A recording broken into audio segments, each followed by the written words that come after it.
فرمایا جب قبر میں اترنے لگے تو حضرت ابو بکر صدیق اور حضرت عمر فاروق اتر گئے کہ ہم قبر میں اتارتے ہیں۔ رسول اللہ نے فرمایا تم باہر نکلو، تم کیوں قبر میں گئے ہو، باہر آؤ۔ کہتے ہم باہر آئے تو اللہ کے رسول اندر گئے۔ فرمایا کون کہتا ہے اس کا کوئی نہیں، میں جو موجود ہوں۔ کون کہتا ہے کوئی نہیں؟ فرمایا رکھو میرے ہاتھوں پہ۔ کہتے ہیں حضور کے دست مبارک پہ رکھا اور باہر کھڑے ہم رشک کرنے لگے کہ واہ اللہ تیرا آسانی دینے کا رنگ، آسانی۔ اس نے مشکل برداشت کی تو رب نے مصطفیٰ کے قدموں میں آسانیاں عطا فرمائی۔ بسے اور حضور نے قبر میں رکھا، نبی پاک نے۔ میرے دادا مرشد کہتے ہیں عشق سرکار کی ایک شمع جلا لو دل میں، بعد مرنے کے قبر میں بھی اجالا ہوگا۔ اور میرے اعلیٰ حضرت فرماتے ہیں لحد میں عشق رخ شاہ کا داغ لے کے چلے، لحد میں عشق رخ شاہ کا داغ لے کے چلے، اندھیری رات سنی تھی چراغ لے کے چلے۔ اور بیدم شاہ بارسی تو حد کر گئے، کہنے لگے پسے مردن، بعد مرنے کے پسے مردن فرشتوں نے جو تلاشی لی تو کیا نکلا؟ فقط ایک دل کے گوشے سے خیال مصطفیٰ نکلا، فقط ایک دل کے گوشے سے خیال۔ اور کامل پیرو نہ دے باہو قبر جنا دی جیوے۔ میرے بھائی نبی پاک صلی اللہ علیہ وسلم کے ساتھ وفا کی تنگی دیکھ کر، دقت دیکھ کر، مشکل کر، اور پھر جو آسانیاں ہوئی، پھر جو لوگوں کے لیے برکات ہوئی وہ زمانے نے دیکھی۔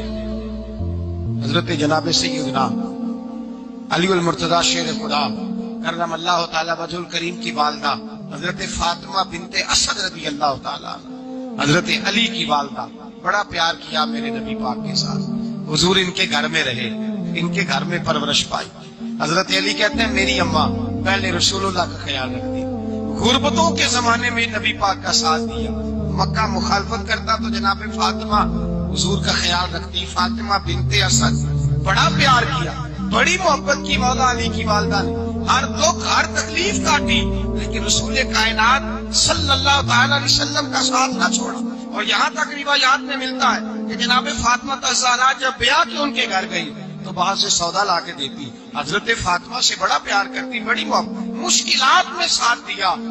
جب وصال ہوا تو فرماتے کوہرام مچ گیا مدینے میں، لوگ منتیں کرتے تھے کہ حضور کا ایک بال مل جائے تو قبر میں بخشش کا سامان ہو جائے گا۔ رسول پاک نے فرمایا جب جناب علی کی والدہ کو غسل دے دو تو کفن پہنانے سے پہلے میرے پاس آنا۔ کہتے ہیں جب غسل دے لیا تو عرض کی حضور غسل ہو رہا ہے، کفن کا کیا کرنا ہے؟ حضور اندر گئے، قمیض بدلی اور جو کرتا پہنا ہوا تھا اتار کے دیا۔ فرمایا وہ علی کی ماں نہیں میری ماں ہے، اس نے میرے لیے بڑی تکلیفیں سہی ہیں، بڑی مشکل دیکھی ہے۔ فرمایا اس طرح کرو میرے کرتے میں اسے کفن دو۔ حضور نے جنازہ پڑھایا، اپنے کرتا لباس مبارک میں کفن دلایا۔ پھر جب وہ دفن ہوئی تو حضور قبر پہ کھڑے ہوئے، کھڑے ہو کے فرمایا اے اللہ اپنے سارے نبیوں کے وسیلے سے اور میرے وسیلے سے میری اماں کی بخشی فرما دے۔ پھر جو آسانیاں ملی ان لوگوں کو تو ان کی قبروں تک آسانیاں ملی، پھر ان کو قیامت تک کے لیے آسانیاں ملی جنہوں نے مشکلات کو دیکھا۔ اور بھائی جو سوئے رہے، جو آرام کرتے رہے، جنہوں نے مناسب ہی نہ سمجھا کوئی کٹھن مرحلہ طے کرنا، جنہوں نے کہا نا نا نا نا ہم تو سکھ کے ساتھی ہیں، ہم تو سکون کے ساتھی ہیں، بھائی ہم تو سلوٹ کے ساتھی ہیں، جب موجیں لگے گی تو دوڑ کے پہنچیں گے، کہیں گے ہمارا بھی تعلق بنتا ہے، ہماری بھی رشتہ داری ہوتی ہے، ہمارے بھی رابطے ہوتے ہیں، پھر دوڑ کر کے پہنچیں گے۔ اصل ساتھی وہ ہوتا ہے جو دکھ کا ساتھی ہوتا ہے، آزمائش کا ساتھی، مشکلات تجھے اونچا اڑاتی۔ حضرت سلمان فارسی کہتے ہیں میں نبی پاک کی تلاش میں نکلا تھا، حضور کی تلاش میں نکلا، اور میں نے کئی سال حضور کو ڈھونڈا، کبھی ایک دروازے، کبھی ایک دروازے، کبھی دوسرے دروازے، کبھی تیسرے دروازے۔ فرماتے میں شہزادہ تھا پر بکتا بکاتا مدینے آیا، میں نے نبی پاک کی تلاش میں یہودیوں کی غلامی بھی کی، تیری تلاش میں پھرا میں جنگل پہاڑ اور دشت میں۔ فرماتے ہیں بڑی تکلیف کاٹی، بڑی آزمائش دیکھی، لیکن اس دن مجھے سارے دکھ بھول گئے، اس دن میری ساری تکلیفیں آسانیوں میں بدل گئی، جس دن میرے نبی نے میرا بازو تھام کے کہا سلمان منا اہل البیت، فرمایا سلمان کو تو میں نے اپنی اہل بیت میں شامل کر لیا ہے۔ فرماتے اتنی بڑی فضیلت کہ میں رسول اللہ کے خاندان میں جا شامل ہوا۔ تو بھائی یاد رکھیں جب آپ کو مشکل آتی ہے تو آپ کو آسانی دینے کے لیے آتی ہے، جب آپ کی طرف کوئی آزمائش آتی ہے تو آسانی دینے۔ یہ بات صحیح ہے کہ بیٹیاں پیدا ہونے پہ مشکل ہوتی ہے، ان کے نصیبوں سے ڈر آتا ہے.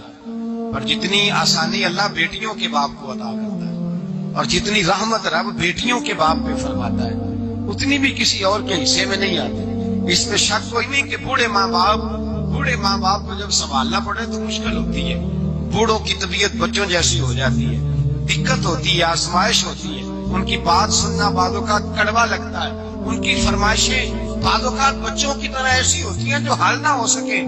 لیکن یہ وہی ماں باپ ہیں جن کی نوکری کے بارے میں میرے مصطفیٰ نے فرمایا اگر تو ایک رات انہیں خوش کرنے میں کامیاب ہوا تو اللہ 2 حج اور 2 عمرے کا ثواب عطا فرمائے گا. اس میں شک نہیں کہ باپ بہت سارے کام مشکل ہوتے ہیں, کٹھن ہوتے ہیں, آزمائش والے ہوتے ہیں. اس میں کوئی شک نہیں کہ اس دور میں دین کا کام بڑا مشکل ہے. دعوت و تبلیغ کا سلسلہ بڑا کٹھن ہے. اس دور کے اندر حق بات بیان کرنا بڑا ہی مسئلہ ہے. اس دور کے اندر لوگوں کو کھری بات پہنچانا اور بتانا یہ اپنے ہاتھ میں آگ کا انگارہ پکڑنے کے مترادف ہے.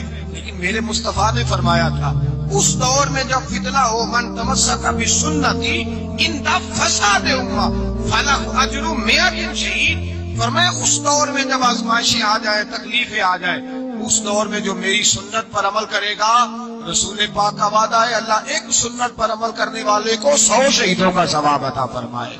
اللہ 100 شہیدوں کا درجہ دے گا اسے. تو بھائی جس قدر مشکل زیادہ اس قدر آسانی بھی, اس قدر اجر بھی زیادہ. مشکلات سے گھبرایا نہ کریں, ذہن بنا لیں کہ جس رب نے دی ہے وہی اللہ نجات بھی عطا فرمائے. انسان آسان ہو جاتا ہے. ہم لوگوں نے نا دوڑ صرف سکھ کٹھے کرنے کے لیے لگا لی ہے, سکھ کٹھے کرنے کے لیے. وہ لوگ دکھوں میں راضی رہتے تھے, آزمائشوں میں. ہمارا دعویٰ ہے رب رسول سے پیار کا, اور میرے حدیث بخاری میں ہے فرمایا جو مجھ سے جتنا زیادہ پیار کرے گا اتنا اس کی طرف مشکل زیادہ آئے گا. حضرت ابو بکر شبلی رحمت اللہ علیہ سے کچھ لوگ ملنے آئے, کہنے لگے صاحب ہمیں آپ بڑے اچھے لگتے ہیں, بڑے پیارے لگتے ہیں, آپ کی زیارت کرنے آئے, دل کرتا ہے 2 گھڑیاں پیر دبا دیں, دست مبارک چوم جائیں, دست بوسی ہو جائے, دل کرتا ہے. آپ نے فرمایا واقعی مجھ سے پیار ہے؟ کہا حضور بڑا پیار ہے. فرمایا سوچ لو کا صاحب بڑا پیار, پھر سوچ لو کا بڑا پیار ہے.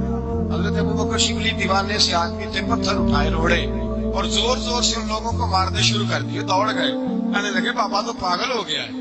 جب دوڑے تو حضرت ابو بکر شبلی فرمانے لگے بس تم تو کہتے تھے ہمیں پیار بڑا ہے. کہا حضور کیا مطلب؟ آپ فرمانے لگے اگر تمہیں مجھ سے پیار ہوتا تو میرے لوڑے کھا کے میرے دروازے پہ مر جاتے, کبھی میرا ساتھ چھوڑ کے نہ جاتے. تمہیں پیار نہیں, تم سکھ کے سجن ہو, تم چوری کھانے والے میاں مٹھو ہو. تم تو اس لیے آئے ہو کہ یہاں برکتیں ملیں گی, موجیں ملیں گی.